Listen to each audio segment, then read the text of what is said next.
Good morning friends. कालच्या लेक्चरमध्ये आपण रक्तपित्तचे हेतू आणि संप्राप्ती पाहिली होती. तर आजच्या लेक्चरमध्ये आपण रक्तपित्ताची विशेष संप्राप्ती, रक्तपित्ताचे लक्षण, रक्तपित्ताचे साध्यत्व आणि उपद्रव पाहणार आहोत. ठीक आहे. तर सुरुवातीला एकदा आपण शॉर्टमध्ये काल जे काही बघितलं त्याला ओव्हरलुक करूयात. तर सगळ्यात पहिले आपण कालच्या लेक्चरमध्ये बघितलं होतं की रक्तपित्त हा शब्द जो आहे यामध्ये रक्त आणि पित्त हे दोन शब्द आहेत. रक्त आणि पित्त. आता यामुळे काय होतं, आपल्या लक्षात येते की रक्तपित्तामध्ये पित्त या दोषाचा प्रकोप असतो. पित्त या दोषाचा प्रकोप असतो आणि दुष्य काय आहे तर रक्त हे दुष्य आहे.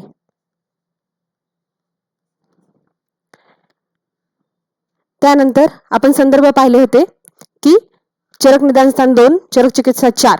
महत्वाचे हे दोन संदर्भ आहेत की चरक निदान 2 मध्ये आणि चरक चिकित्सा 4 मध्ये आहे. त्यानंतर जेव्हा तुम्हाला जर तुम्हाला इतर आचार्यानुसार देखील रक्तपित्त वाचायचं असेल, त्यांनी काय संप्राप्ती सांगितली किंवा काय अलग प्रकारची चिकित्सा सांगितलेली आहे का, तिथे तुम्हाला बघायला भेटणार आहे सुश्रुत उत्तर तंत्र 45, वाग्भट निदान 3 आणि वाग्भट चिकित्सा 2. त्यानंतर आपण बघितली होती प्रवृत्ती म्हणजेच रक्तपित्ताचं निर्मिती कशा पद्धतीने झालेली आहे. तर जेव्हा या जगामध्ये रक्तपित्त नव्हता तर तेव्हा रक्तपित्ताची उत्पत्ती कशा पद्धतीने झाली. तर जसं की आपण पाहिलं होतं की ज्वराची उत्पत्ती जी आहे ही रुद्रकोपातून झालेली आहे. त्याच पद्धतीनं रक्तपित्ताची देखील निर्मिती जी आहे ती रुद्रकोपानच झालेली आहे. म्हणजे रुद्रकोपाने आपल्याला ज्वर आणि रक्तपित्ताची निर्मिती पाहावयास मिळते.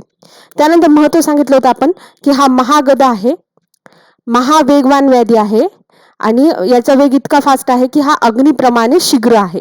अग्निप्रमाणे काय आहे, शीघ्र आहे.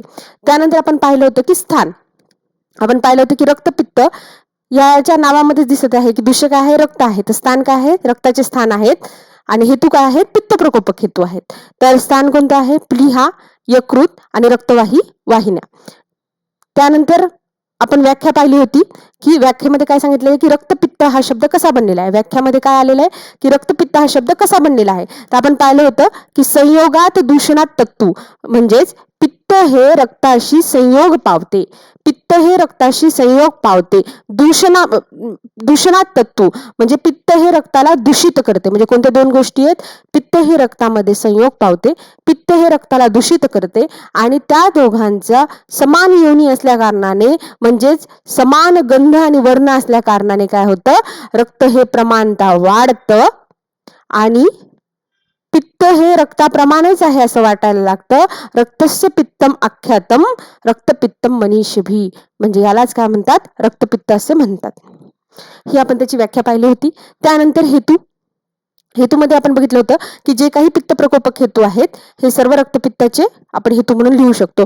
ज्या पद्धतीनं उष्ण आहार विहार, तीक्ष्ण अम्ल कटू लवण रस आहे, घर्मश्य म्हणजे ग्रीष्म ऋतूमध्ये, त्यानंतर विदाही अन्नपान, उष्णाभितप्तश्च म्हणजे बाहेरील उन्हामध्ये जास्त प्रमाणात जाणे, आणि त्यानंतर काय आहे अतिमात्रामध्ये पान, यामुळे काय होतं, आमाची वृद्धी होते आणि हे सर्व काय आहे, रक्तपित्ताचे प्रकोपक हेतू आहेत. आणि हे सर्व हेतू जे आहेत याने काय होणार आहे, पित्त जे आहे हे वाढणार आहे आणि हे पित्त काय करतं, रक्ताला त्याच्या प्रमाणामध्ये वाढवतं. त्यानंतर आपण संप्राप्ती पाहिली होती. तर संप्राप्तीमध्ये आपण काय बघितलं होतं, तर सगळ्यात पहिले आपण पाहिलं होतं संप्राप्तीमध्ये की कोणत्या दोषाची प्रकोप होतो, तर पित्त दोषाचा प्रकोप होतो. पित्त दोषाचा प्रकोप होऊन काय होतं, पित्त प्रकोपित झाल्यानंतर तो काय करतो, उष्ण गुणाने, त्याच्या उष्ण गुणांमुळे काय होतं, धातूंचे स्वेदन होते. धातूंचे स्वेदन होते आणि हे धातूंचे स्वेदन होऊन, आता समजा रक्त, मांस, मेद, अस्थि, मज्जा, शुक्र असे धातू आहेत. ह्या धातूंचं स्वेदन होऊन काय होतो, ह्या धातूमधील द्रवांश जो आहे तो द्रवांश बाहेर पडतो. हा द्रवांश रक्तामध्ये मिसळतो. रक्तामध्ये मिसळल्याने रक्ताचं काय होतं, रक्ताचे प्रमाण वाढते. रक्ताचे प्रमाण काय होते, वाढते. प्लस पित्त जे आहे हे रक्ताला काय करते, दूषित करते, रक्ताला काय करते, दूषित करते. आणि अशा पद्धतीनं पित्त आणि रक्त ह्यांची समान योनी असल्या कारणाने, समान योनी म्हणजेच काय, तर त्याचा गंध आणि वर्ण सारखा असल्या कारणाने हे पित्त रक्तामध्येच मिसळल्या जाते, ह्या रक्ताचे प्रमाण वाढते आणि ह्या व्याधीला काय म्हणतात, रक्तपित्त. काय म्हणतात, रक्तपित्त. आता हे पित्त जे आहे हे प्रकोपित पित्त रक्ताला दूषित करतं, रक्ताचे प्रमाण वाढवते. जेव्हा हे प्रमाण वाढते तेव्हा हे रक्त जे आहे, आता समजा हे या रक्तवाही वाहिन्या आहेत, या रक्तवाही वाहिन्यामधून समजा रक्त जे आहे हे जाते, बरोबर आहे. पण आता समजा प्रमाणता वाढलं तर इथे काय होणार आहे, प्रेशर निर्माण होणार आहे, या वाहिन्यांवर प्रेशर निर्माण होणार आहे. आणि हे प्रेशर निर्माण झाल्यानंतर ह्या वाहिन्यामधून हे रक्त बाहेर पडायचा प्रयत्न करणार आहे. मग ह्या वाहिन्या फुटतील, बरोबर आहे. मग हा जो रक्ताचा स्त्राव आहे हा शरीरातून ऊर्ध्व मार्गातून किंवा अधो मार्गातून बाहेर पडायचा प्रयत्न करणार आहे. यालाच रक्तपित्त असे म्हणतात. यालाच काय म्हणतात, रक्तपित्त असे म्हणतात. जसं की आपण बघितलं की ह्या हेतूंमुळे तेरेव हेतुभी समुत्क्लिष्टम पित्तम रक्तम प्रपद्यते, हे म्हणजे ह्या हेतूंमुळे प्रकोपित झालेले पित्त जे आहे हे रक्तामध्ये मिसळते. तद योनित्वात म्हणजे ह्याची योनी समान असल्यामुळे, रक्त आणि पित्त यांची योनी समान असल्या कारणाने हे पित्त जे आहे रक्तामध्ये मिसळल्याने रक्ताची काय होते, वृद्धी होते आणि रक्ताची ही दुष्टी होते. रक्ताची काय होते, दुष्टी होते. आणि खाली दिलेले की दुष्टी झाल्यानंतर रक्ताची वृद्धी कशा पद्धतीने होते, तर पित्ताच्या उष्ण गुणामुळे धातूंचे स्वेदन होऊन त्यातील द्रव धातूचं काय होतं, प्रसेक होतो. आणि स्वेदन झाल्यामुळे, धातूंचे स्वेदन झाल्यामुळे त्यातील धातूमधील द्रवांश जो आहे तो बाहेर पडतो. आणि हा द्रवांश रक्तामध्ये मिसळल्याने काय होतं, रक्ताची वृद्धी होते. रक्ताची काय होते, वृद्धी होते. संवृद्धी भूयस्तत अधिगच्छती म्हणजे हा जो द्रव धातू आहे हा रक्तामध्ये गेल्यामुळे रक्ताची काय होतीये, वृद्धी होते. ठीक आहे. तर परत एकदा बघूया संप्राप्ती. तेरे हेतुभी समुत्क्लिष्टम पित्तम रक्तम प्रपद्यते, ह्या हेतूने प्रकोपित झालेले पित्त जे आहे हे रक्तामध्ये मिसळते. त्यांची योनी समान असल्या कारणाने ते रक्ताला दूषित करते आणि वाढवते. आणि पित्ताच्या उष्मणामुळे धातू मधील द्रव भाग म्हणजे त्याचे स्वेदन होऊन काय होतं, द्रव भाग बाहेर पडतो आणि हा द्रव भाग रक्तामध्ये मिसळून रक्ताची वृद्धी करतो. ठीक आहे. तर आपल्याला ही संप्राप्ती पाठच करायची आहे. आता त्यानंतर आपण सुश्रुतानुसार बघितलं होतं की तुम्हाला पेपर लिहायचं नाहीये, पण एक माहित असावं की सुश्रुतांनी काय सांगितलंय की पित्ताचा प्रकोप होतो आणि एका श्लोकामध्ये त्यांनी सांगितलं की रसाची दृष्टी होते. आणि परत पुढच्या श्लोकामध्ये त्यांनी वर्णन केले की पित्त हा जो आहे तो विदग्ध होऊन स्वगुणांनी काय करतो, रक्ताची दृष्टी करतो, विधाही स्वरूपाचा असतो आणि रक्ताची काय करतो, दृष्टी करतो. आणि हे रक्त ऊर्ध्व अधो आणि तिर्यक ज्या पद्धतीने मार्ग भेटेल त्या मार्गातून हे बाहेर पडायचा प्रयत्न करतो. आता आपण एक विशेष संप्राप्ती बघूया.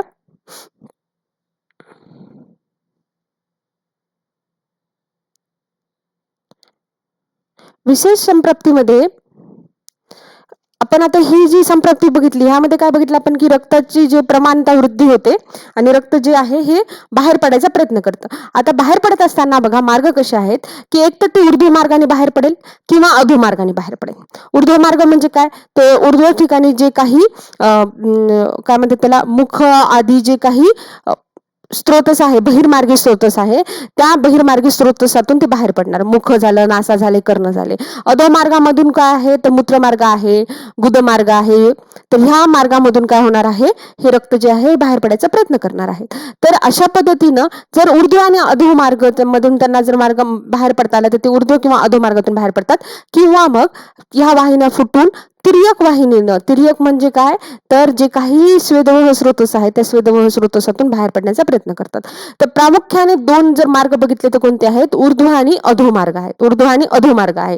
आणि दोन्ही मार्गातून जर रक्त जे आहे ते बाहेर पडत असेल तर त्याला उभय मार्ग म्हणतात. कोणता मार्ग म्हणतात, उभय मार्ग. आता इथे लक्षात घ्या की जेव्हा ऊर्ध्व मार्गातून बाहेर पडतं तेव्हा इथे काय आहे, आमाशय आहे. काय आहे, आमाशय. आणि अधो मार्गातून जेव्हा बाहेर पडतं तेव्हा इथं काय आहे, पक्वाशय आहे. आता आपल्याला माहिती आहे की रक्तपित्तामध्ये पित्ताचा प्रकोप असतोच. पित्ताचा प्रकोप असतोच. पित्ताचा प्रकोप होऊन रक्ताची दृष्टी होते. पित्ताचा प्रकोप होऊन काय होते? रक्ताची काय होते? दृष्टी होते. जेव्हा ऊर्ध्व मार्गातून बाहेर पडत असेल तेव्हा ऊर्ध्व मार्गामध्ये ह्या आमाशयामध्ये कोणता दोष असणार आहे? ह्या आमाशयामध्ये असणार आहे कफ. ह्या आमाशयामध्ये असणार आहे कफ. आणि ह्या पक्वाशयामध्ये काय असणार आहे? पक्वाशयामध्ये काय असणार आहे? वात. पक्वाशयामध्ये काय असणार आहे? वात. म्हणजेच जेव्हा ऊर्ध्व मार्गामध्ये असते तेव्हा पित्तासोबत कफाचा अनुबंध असतो. आणि जेव्हा अधो मार्गातून रक्ताचा जो स्राव होत असतो तेव्हा पित्तासोबत वाताचा अनुबंध असतो. मग ही झाली त्याची विशेष संप्राप्ती, की मेन संप्राप्ती तर आहेच, पण जेव्हा ऊर्ध्व मार्गातून रक्ताचा स्राव होतो तेव्हा ऊर्ध्व मार्गामध्ये आमाशय, मग आमाशयाच्या ठिकाणी ते कफाचे स्थान आहेत ऊर्ध्व मार्गामध्ये. मग ऊर्ध्व मार्गामध्ये कफाचे स्थान असल्या कारणाने पित्तासोबत कफाचा अनुबंध आढळून येतो. तर अधो मार्गामध्ये पित्तासोबत वाताचा अनुबंध आढळून येतो. मग आता इथे जे काय आहे ह्यानुसार आपण आता लक्षात घ्या की हेतू काय असणार आहेत. तर सगळ्यात प्रथम म्हणजे उष्ण हेतू दोन्हीमध्येही असणार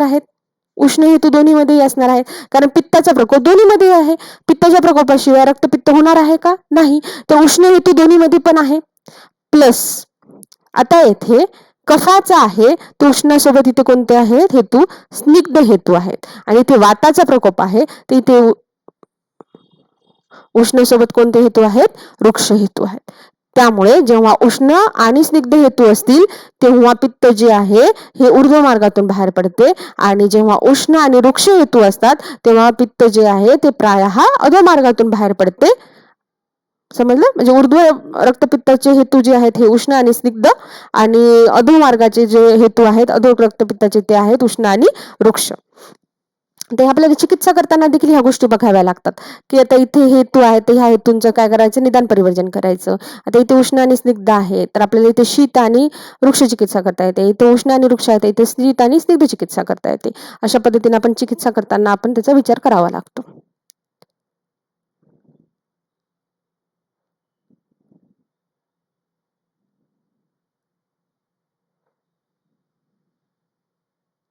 त्यानंतर आता आपण बघूयात पूर्वरूप. आपण मेन संप्राप्ती पाहिली, हेतू पाहिले, त्यानंतर मेन संप्राप्ती पाहिली, त्यानंतर विशेष संप्राप्ती पाहिली, विशेष संप्राप्तीनुसार आपण हेतू पाहिले. आता आपण बघणार आहोत पूर्वरूप. तर पूर्वरूप मध्ये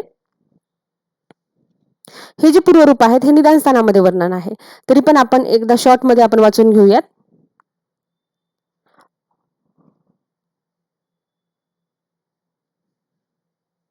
भुक्तस्य विदाह, अन्न जे आहे अन्नाचं पचन व्यवस्थित होत नाही तर त्याचा दाह निर्माण होतो. मुखामधून धूम आल्याप्रमाणे भासते. त्यानंतर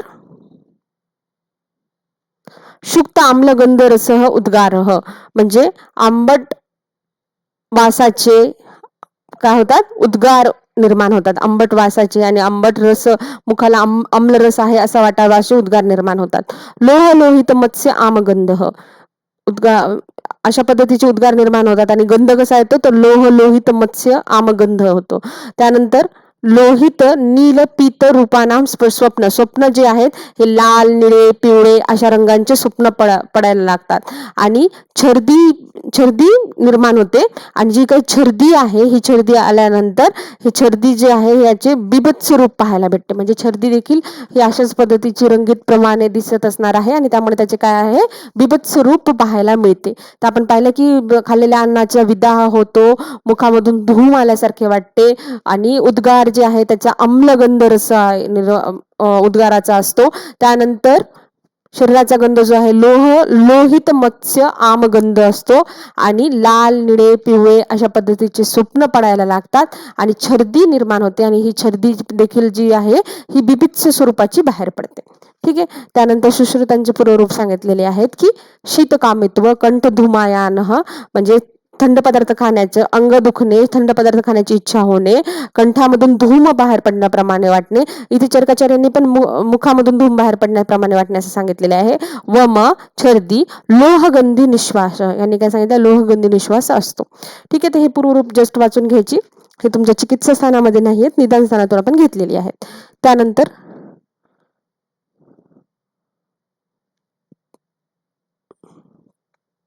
आपण बघणार आहोत लक्षणं. आता लक्षणं बघत असताना कफ जे आपण लक्षणं बघत असताना आता आपण हे बघणार आहोत की ज्या रक्तपित्तामध्ये कफदोष प्राधान्य आढळतं त्याची लक्षणं ही कफाची लक्षणं असतात. ज्या रक्तपित्तामध्ये वातदोष प्राधान्य आढळतं त्यांची लक्षणं ही वातज असतात. आणि ज्यामध्ये पित्तच प्रामुख्याने आढळतं त्याची लक्षणामध्ये विभिन्न प्रकारचे लक्षणं आपल्याला दिसून येतात. विविध रंगाचे लक्षण आपल्याला दिसून येतात. ठीक आहे. तर सगळ्यात पहिले आपण बघूयात कफाच्या बाबतीत. ज्या रक्तपित्तामध्ये कफाचे प्राधान्य असतं त्याला कफज रक्तपित्त असं म्हणतात. काय म्हणतात त्याला? कफज रक्तपित्त. आता कफज रक्तपित्तामध्ये काय आहे, कोणती लक्षणं आहेत ते बघूयात. तर ह्यामध्ये सांद्र, सपांडू, सस्नेह, पिच्छिल, कफान्वितः. जेव्हा हा रक्तपित्त कफज रक्तपित्त असतो तेव्हा जो स्त्राव आहे हा स्त्राव सांद्र, पांढरट रंगाचा, स्नेह मिश्रित आणि पिच्छिल असतो. त्यानंतर जेव्हा वातज रक्तपित्त असतो तेव्हा वातज रक्तपित्तामध्ये हा जो रक्ताचा जो वर्ण आहे तो वर्णाचा किंवा अरुण वर्णाचा असतो, फेनयुक्त असतो आणि तनुस्त्राव असतो. तनु म्हणजे पातळ स्त्राव असतो. इथे काय आहे? पिच्छिल स्त्राव आहे. कफामध्ये काय आहे? पिच्छिल स्त्राव आहे आणि स्निग्ध स्त्राव आहे. इथे काय आहे? तनुस्त्राव आहे, पातळ असा स्त्राव आहे आणि वृक्ष स्त्राव आहे. आणि या स्त्रावामध्ये फेस निर्माण झालेला असतो तर त्याला वातज रक्तपित्त असे म्हणतात. आणि हे जे खालचे आहेत हे पित्तज रक्तपित्ताचे लक्षण आहे. तर पित्तज रक्तपित्तामध्ये काय सांगितलेलं आहे त्यांनी की कषाय वर्ण असतो, कृष्ण वर्ण असतो. कषाय म्हणजे केशरट वर्ण, कृष्ण वर्ण. त्यानंतर गोमूत्राप्रमाणे वर्ण असतो. मेचक आगार धूम. मेचक म्हणजे बेडकाप्रमाणे वर्ण असलेला, आगार धूम म्हणजे धुमाप्रमाणे वर्ण असलेला, अंजनाप्रमाणे वर्ण असलेला. हे सगळे लक्षण कशाचे आहेत? पैत्तिक रक्तपित्ताचे. तर पैत्तिक रक्तपित्तामध्ये वर्ण सांगितलेले आहेत त्यांनी. जसं की कफांमध्ये काय सांगितलेलं आहे त्यांनी की सांद्र, स्निग्ध आणि पिच्छिल स्त्राव. वातामध्ये तनुस्त्राव, वृक्षस्त्राव आणि फेसयुक्त स्त्राव. तर पित्तज रक्तस्त्रावामध्ये रक्तपित्तामध्ये त्यांनी सांगितलेलं आहे की पित्तज रक्तपित्तामध्ये विविध वर्णाचा स्त्राव जो आहे तो बाहेर पडतो. म्हणजे रक्त जे आहे हे विविध वर्णाचे असते. तर कोणत्या वर्णाचे असते? तर कषाय, कृष्ण, गोमूत्राप्रमाणे, बेडकाप्रमाणे, आगारधूमाप्रमाणे, अंजनाप्रमाणे.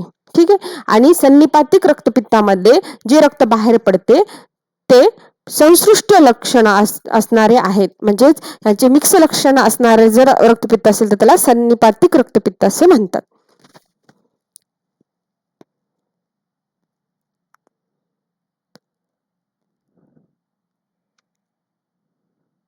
तशा पद्धतीने आपण बघितलेलं आहे की वातज रक्तपित्तामध्ये शाव, अरुण, सफेन आणि तनुवृक्ष. पित्तज मध्ये आपण वर्ण बघितले कषाय, कृष्ण, गोमूत्रसन्नी, मेचका म्हणजे बेडकाप्रमाणे, आगार धूम आणि अंजनाब.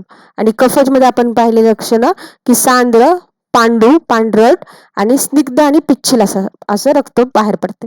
आणि त्रिदोषस मध्ये तिन्हीची लक्षणं मिक्स असणारे. आता त्यानंतर आपण साध्यत्व बघूया. तर साध्यत्वामध्ये वर्णन केलेलं आहे 13व्या नंबरच्या श्लोकामध्ये की एक दोष असणारा जो रक्तपित्त आहे तो, आता कॉमन सेन्स आहे, एक दोष असणारा रक्तपित्त काय असणार आहे? साध्य. ज्या रक्तपित्तामध्ये एका दोषाचे प्राधान्य आहे तो काय असणार आहे? साध्य असणार आहे. चिकित्सेला तो सोपा जाणार आहे. ज्यामध्ये दोन दोषाचे प्राधान्य आहे, दोन दोष वाढलेले आहेत, तो चिकित्सेला काय असणार आहे? याप्य असणार आहे. आणि ज्यामध्ये तिन्ही दोष वाढलेले आहेत तो चिकित्सेला असाध्य असणार आहे.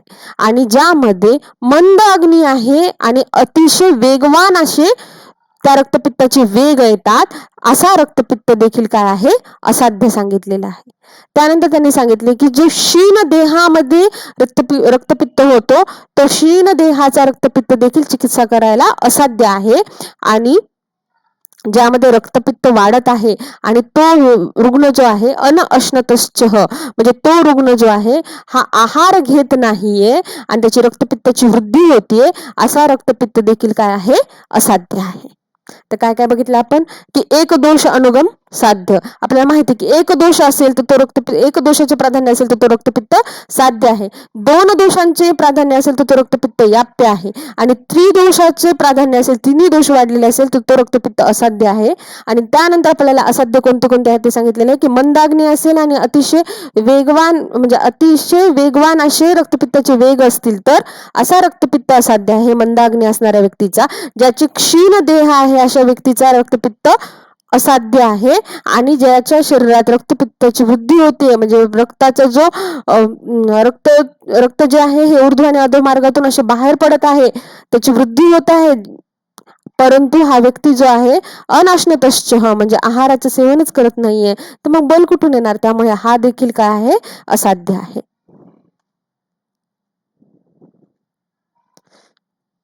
त्यानंतर आपण असाध्याच्या बाबतीत आणखीन एक बघितलं की ज्याचा उभय मार्गामधून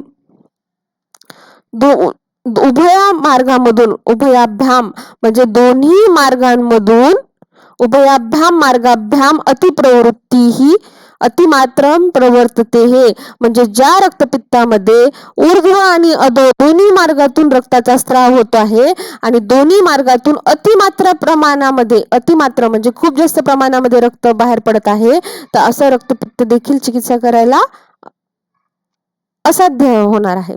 त्यानंतर ज्याच्यामध्ये कुनपगंधेनं, ज्यामध्ये रक्त जे आहे हे सडलेल्या वासाप्रमाणे त्याचा वास असतो किंवा खूप जास्त काळपट असे रक्त बाहेर पडते, असा रक्तपित्त देखील चिकित्सेला असाध्य आहे.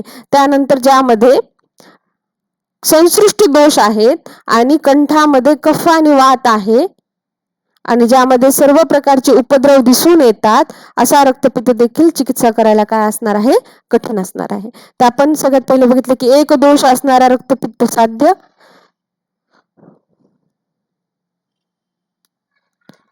काय काय बघितलं आपण की एक दोष असणारा रक्तपित्त जो आहे तो काय आहे, चिकित्सेला साध्य आहे. त्यानंतर आपण पाहिलं की दोन दोष असणारा याप्य आहे, एक दोष अनुगसाध्य, द्विदोष याप्य, ज्यामध्ये तीन दोष आहे असा रक्तपित्त असाध्य आहे. आणि त्यानंतर आपण असाध्य काय काय आहे ते बघितलं की ज्याचा मंदाग्नी आहे आणि अतिशय वेगवान असा रक्तपित्त आहे, ज्याचे ज्याला व्याधी आहे आणि त्याचा देह हा क्षीण झालेला आहे किंवा क्षीण देह असणाऱ्या व्यक्तीला जर रक्तपित्त व्याधी झाला तर त्यानंतर त्याच्यामध्ये रक्तपित्ताची वृद्धी होत आहे आणि तो व्यक्ती जेवतच नाही आहे, भोजन करत नाही आहे, ज्याचे उभय मार्गातून याचे उभयाभ्याम मार्गाभ्याम अतिमात्रम प्रवर्तते, उभय मार्गामध्ये रक्तपित्ताचा स्त्राव होत आहे आणि अतिमात्रामध्ये हे रक्त बाहेर पडत आहे, ज्याची रक्ताला कुनपगंध म्हणजे सडलेल्या प्रमाणे वास येत आहे किंवा रक्त जे अतिशय काळ्या वर्णाचे आहे आणि ज्यामध्ये कफवात संसृष्ट दोष आहेत आणि कंठामध्ये हे कफवाताचा अवरोध निर्माण झालेला आहे आणि ज्याला उपद्रव आहेत, अशा लक्षणांनी युक्त असलेला रक्तपित्त देखील काय आहे, असाध्य आहे.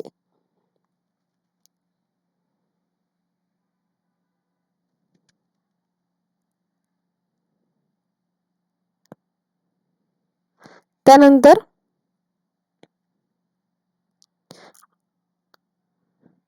आणखीन असाध्य रक्तपित्ताची काही लक्षणं सांगितलेली आहेत त्यांनी.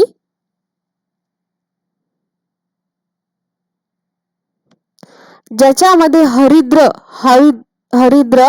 म्हणजे पिवळा, निळा, हिरवा, लाल अशा वर्णांचं रक्त बाहेर पडते आणि ज्याचे शरीर क्षीण झालेले आहे, कास निर्माण झालेला आहे, असा रक्तपित्ताला न सिद्धंती म्हणजे असा रक्तपित्ताची कधीही चिकित्सा होऊ शकत नाही. ज्यामध्ये हरिद्र, नील, हरित ताम्र वर्णाचे रक्त बाहेर पडत आहे, क्षीण झालेला आहे आणि कासाची उत्पत्ती होते. ठीक आहे. त्यानंतर त्यांनी काय सांगितलं की याप्याची काही लक्षणं सांगितली. याप्य रक्तपित्त काय आहे की ज्यामध्ये दोन दोष आहेत, द्विदोष अनुग्रह म्हणजे ज्यामध्ये दोन दोष आहे किंवा असा रक्तपित्त जो शांतम प्रकोपयंती म्हणजे तो कधी कधी शांत होतो, म्हणजे आता रक्तपित्त जो आहे त्याचं शमन झालं आहे बाबा, असं शमन झालेलं आहे असं वाटतं, काही कालावधीसाठी तो शमन पावतो आणि पुन्हा प्रकोपित होतो, पुन्हा काही कालावधीसाठी त्याचे शमन होतं आणि पुन्हा प्रकोपित होतो. तो असं शांत शांत होऊन परत प्रकोपित होणारा रक्तपित्त काय सांगितलेलं आहे? याप्य सांगितलेलं आहे. आणि मार्गान मार्ग चरेत वा म्हणजेच मार्ग बदलणारा रक्तपित्त. मार्ग म्हणजे काय? आता ऊर्ध्व आणि अधो काय झाले, ही त्याची गती झाली की ऊर्ध्व गतीने जातोय, अधोगतीने जातोय. पण त्या ऊर्ध्व मध्ये देखील मार्ग काय आहे? मुखाचा मार्ग आहे, नासाचा मार्ग आहे, ठीक आहे, कर्णाचा मार्ग आहे. मग आता हे जे मार्ग बदलत असेल, एका मार्गातून दुसऱ्या मार्गात जात असेल, मार्गातून जात असेल, तर असा रक्तपित्त देखील काय आहे? याप्य आहे. म्हणजे ऊर्ध्वच गती आहे, पण ऊर्ध्व गतीमध्ये काय होतं? एक मुखातून येतोय, कधी रक्त बाहेर पडते, कधी नासातून बाहेर पडते, नासातून पडते, कधी कर्णातून बाहेर पडते. मग तुम्ही म्हणाल कधी कधी असं होईल की मुखातून बाहेर पडतोय आणि कधी कधी गुदामधून रक्त बाहेर पडते, मग तो याप्य झाला का? नाही, तो काय झाला? असाध्य झाला. ऊर्ध्वच गती आहे आणि ऊर्ध्व गतीमध्ये कधी मुखातून बाहेर पडते रक्त, कधी नासातून पडते, तर तो रक्तपित्त काय झाला? याप्य झाला. परंतु जर एक गती ऊर्ध्व आहे आणि दुसरा मार्ग जो आहे अधो मार्ग आहे, तर ते उभय मार्गामध्ये येत आणि तो काय होतो? रक्तपित्त असाध्य होतो. म्हणजे ऊर्ध्वच गतीमध्ये जर मार्ग बदलत असेल तर तो याप्य आहे. अधोच गतीमध्ये समजा अधोगती आहे, कधी गुद मार्गातून रक्त बाहेर पडते तर कधी मूत्र मार्गातून बाहेर पडते, असा रक्तपित्त काय आहे? याप्य आहे. समजलं का? म्हणजे ऊर्ध्वच गती, एकच गती आहे, परंतु मार्ग बदलत आहे तर त्याला याप्य असं म्हणतात. परंतु उभय उभय गती आहे, ऊर्ध्व पण गती आहे आणि अधो पण गती आहे, तर त्याला काय म्हणतात? असाध्य असं म्हणतात. ठीक आहे. त्यानंतर एक काल, एक मार्ग, एकच मार्ग आहे. आता मग साध्य कोणाला म्हणावं? साध्य सुखाने साध्य होणारा, पटकन साध्य होणारा रक्तपित्त कोणाला म्हणावं? जो एका मार्गातून बाहेर पडतो, म्हणजे एक मुखातून तर मुखातूनच बाहेर पडते रक्त, किंवा नासामधून तर नासामधूनच बाहेर पडतोय. एक मार्ग बल होतो, म्हणजे तो व्यक्ती जो आहे तो बलवान आहे, याला रक्तपित्ताचे वेग अधिक येत नाही आहेत आणि नवीनच रक्तपित्त निर्माण झालेला आहे. नवोत्थितम, नवीनच रक्तपित्त निर्माण झालेला आहे. असा रक्तपित्त जो सुख कालावधीमध्ये निर्माण झालेला आहे, तो साध्य आहे आणि जर त्याचे कोणतेही उपद्रव नसतील, असा रक्तपित्ताला जर कोणतेही उपद्रव नसतील, तर असा रक्तपित्त हा काय आहे? साध्य आहे. ठीक आहे. तर अशा पद्धतीने आपण थोडक्यामध्ये बघितलं.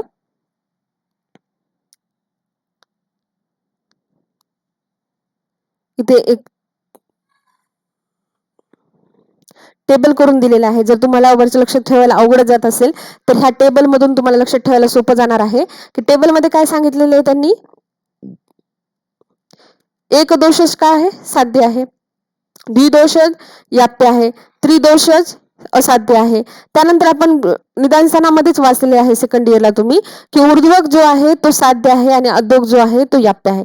कशा पद्धतीनं? ऊर्ध्वक मध्ये जे आहे, ऊर्ध्वक मध्ये काय होतं? विरेचन द्यायचं असतं. ऊर्ध्वक मध्ये काय देणार आपण? विरुद्ध चिकित्सा काय करणार? प्रतिमार्ग चिकित्सा काय करणार आपण? विरेचन देणार. आता विरेचन देत असताना विरेचन ही पित्ताची पण चिकित्सा आहे. आणि ऊर्ध्वक मध्ये आणखीन आपण बघितलं कोणते दोष असतो ऊर्ध्वक मध्ये? कफ दोष असतो. मग आता याच्यामध्ये ही पित्ताची पण चिकित्सा आहे आणि काय होणार आहे? कफाची पण चिकित्सा होणार आहे. त्यामुळे ऊर्ध्वक मध्ये विरेचन देणं सोपं असल्या कारणाने हे साध्य आहे. अधोग मध्ये वमन द्यावं लागतं आणि वमन जी आहे ही पित्त किंवा वाताची चिकित्सा नाही, कारण अधोग मध्ये वात दोष प्राधान्य आहे आणि अधोग साठी जे वमन द्यायचे आहे त्याची औषधी ही आपल्याला कमी प्रमाणात उपलब्ध असतात. त्यामुळे अधोग जो रक्तपित्त आहे तो याप्य सांगितलेला आहे आणि उभय मार्गाचा रक्तपित्त जो आहे तो काय सांगितलेला आहे? असाध्य सांगितलेला आहे. उभय मार्गाचा रक्तपित्त जे आहे तो असाध्य. इथे द्विपद सांगितलं, म्हणजे एक पथ जर ऊर्ध्व असेल आणि दुसरा जर अधो मार्गातील पथ असेल तर तो द्विपद देखील काय सांगितलेला आहे? असाध्य सांगितलेला आहे. एकाच मार्गातून येणारा रक्तपित्त काय सांगितलंय? साध्य सांगितलेला आहे, बलवान व्याधीला झालेला. परंतु शांत शांत प्रकोपित्त किंवा मार्गान मार्ग चरित्वा आपण वाचलं की शांत आहे, परत अचानकच प्रकोप होतो, रक्तपित्त व्याधी निर्माण होते, परत शांत होते, शमन होते, परत रक्तपित्त व्याधी निर्माण होते. तर असं शांत शांत होऊन प्रकोपित होणार रक्तपित्त काय सांगितलेलं आहे? याप्य सांगितलेलं आहे. किंवा मार्ग बदलणारा रक्तपित्त काय सांगितलेला आहे? याप्य सांगितलेला आहे. त्यानंतर आपण बघितलं की ज्याच्या अधिक वेग नाही येत आहे, नवोत्थित आहे, तो साध्य आहे. आणि समजा अति प्रमाणात वेग बाहेर पडत आहेत, त्यानंतर अतिमात्रेमध्ये रक्त बाहेर पडत आहेत, आपण काय बघितलं? तो असाध्य आहे असं सांगितलेलं आहे. हरिद्र, नील, हरित, ताम्रवर्ण आणि इंद्रधनुप्रमाणे वर्ण असलेला रक्तपित्त देखील काय सांगितलेला आहे? असाध्य सांगितलेला आहे. ज्याचा कुलूपगंध येतोय, कसा गंध येतो? कुलूपगंध येतोय, किंवा कृष्ण वर्ण आहे त्या रक्ताचा, तो पण रक्तपित्त काय सांगितलेला? असाध्य आहे. किंवा जो क्षीण व्यक्तीला झालेला आहे, ज्याच्यामध्ये रक्तस्राव खूप जास्त होत आहे, तो व्यक्ती जेवत नाही आहे, तर असा देखील रक्तपित्त काय सांगितलेलं आहे, असाध्य सांगितलेलं आहे. अशा पद्धतीने आपण रक्तपित्ताचे साध्यत्व, त्याचे पूर्वरूप, त्याची लक्षणं आणि त्याचे साध्यत्व आपण ह्या लेक्चरमध्ये बघितलेलं आहे. प्लस आपण त्याची विशेष संप्राप्ती देखील पाहिलेली आहे. पुढच्या लेक्चरमध्ये आपण काय करणार आहोत, रक्तपित्ताची चिकित्सा आपण डिटेलमध्ये बघणार आहोत. त्याआधी एक हे शॉर्ट पॉइंट्स एक राहिलेले आहेत की ज्याच्यामध्ये रक्तपित्ताच्या बाबतीत सांगितलेले की गतीचे दोन प्रकार सांगितलेले आहेत की ऊर्ध्व आणि अधोगती.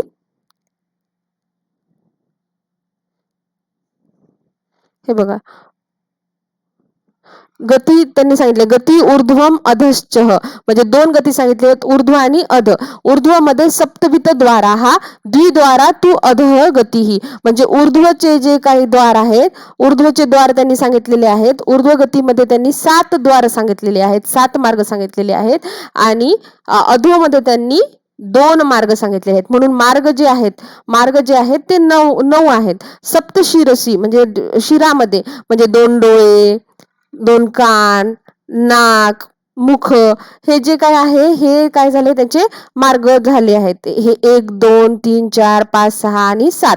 तर हे काय झाले, सप्तशिरसी. आणि नासामधील 2 पकडतात, नासाद्वार पण काय पकडतात, 2 पकडतात. तर अशा पद्धतीने सप्तशिरसी आणि द्वे अध कोणते 2, तर मूत्रमार्ग आणि मलमार्ग. तर अशा पद्धतीने मार्ग टोटल किती झाले, 9 मार्ग झाले आहेत. प्रकार किती आहेत, 3, ऊर्ध्व, अध आणि उभय. प्रकार किती आहेत, 3. ऊर्ध्व रक्तपित्त, अधक रक्तपित्त. ऊर्ध्व रक्तपित्त मध्ये आपण बघितलं की पित्ताचा प्रकोप आहे, सोबत कशाचा अनुबंध आहे, तर ऊर्ध्व ठिकाणी आमाशय कफाचा अनुबंध आहे. तर अधो ठिकाणी पक्वाशय आहे, तर अधोक रक्तपित्तामध्ये पित्ताचा अनुबंध आहे. आणि दोन्ही मार्गातून जर रक्त बाहेर पडत असेल तर तो प्रकार कोणता आहे, उभय रक्तपित्त आहे. त्यानंतर आपण आणखीन एक बघितलं, आतंकी गती म्हणजे काय आहे, तर हे सर्व छिद्रांमधून, रोमकूपामधून जर रक्त बाहेर पडत असेल तर त्याला आतंकी गती असे म्हणतात. म्हणजे आता इथे काय आहे की रक्तपित्त ऊर्ध्व आणि अधो मार्गातून बाहेर पडते, परंतु कधी कधी रक्ताचे प्रमाण खूप जास्त वाढल्यामुळे हे ऊर्ध्व आणि अधो मार्गातूनच नाही तर तिर्यक मार्गातून देखील रक्त बाहेर पडते. तिर्यक मार्ग म्हणजे जे काही रोमकूप आहे त्या रोमकूपांमधून ते रक्त बाहेर पडते. आणि आता रोमकूप जे आहे, सर्व छिद्र, सर्व रोमकूप जे आहेत हे संख्येने असंख्य आहे. तर ह्या असंख्य संख्या असलेल्या रोमकूपामधून ही गती म्हणजे तिर्यक गतीने रक्त बाहेर पडते, यालाच आतंकी गती म्हणतात. काय म्हणतात त्याला, आतंकी गती. तर जर संख्या विचारली तर मार्ग 9 आहेत आणि आतंकी गतीची संख्या असंख्य आहे. आणि दोषच प्रकार त्यांनी वर्णन केले, जरी वात पित्त कफ सांगितलेले असले तरी 7 दोषच प्रकार सांगितलेले आहेत, म्हणजे द्वंद्वज पण सांगितले आहे आणि संनिपातच पण सांगितलेले आहेत. तर अशा पद्धतीने आपण रक्तपित्ताचं माहिती पूर्ण बघितलेली आहे. हेतू, संप्राप्ती, स्थान पाहिलेलं आहे. त्यानंतर विशेष संप्राप्ती पाहिलेलं आहे. त्यानंतर आपण पूर्वरूप पाहिले आहेत, लक्षणं पाहिली आहेत. त्यानंतर आपण साध्यत्व पाहिलेले आहे. आणि हा एक चार्ट की ज्याच्यामध्ये गती विचारली तर 2 गती आहेत, प्रकार 3, मार्ग 9, ऊर्ध्व 7 आणि अधो 2 मार्ग. आणि आतंकी गतीचं वर्णन आलेले आहे की रोमकूपांमधून जर रक्त बाहेर पडत असेल तर, आणि ही आतंकी गती असंख्य सांगितलेली आहे. तर पुढच्या लेक्चरमध्ये आपण रक्तपित्ताची काय बघणार आहोत, चिकित्सा पाहणार आपण पुढच्या लेक्चरमध्ये. ठीक आहे, चलो.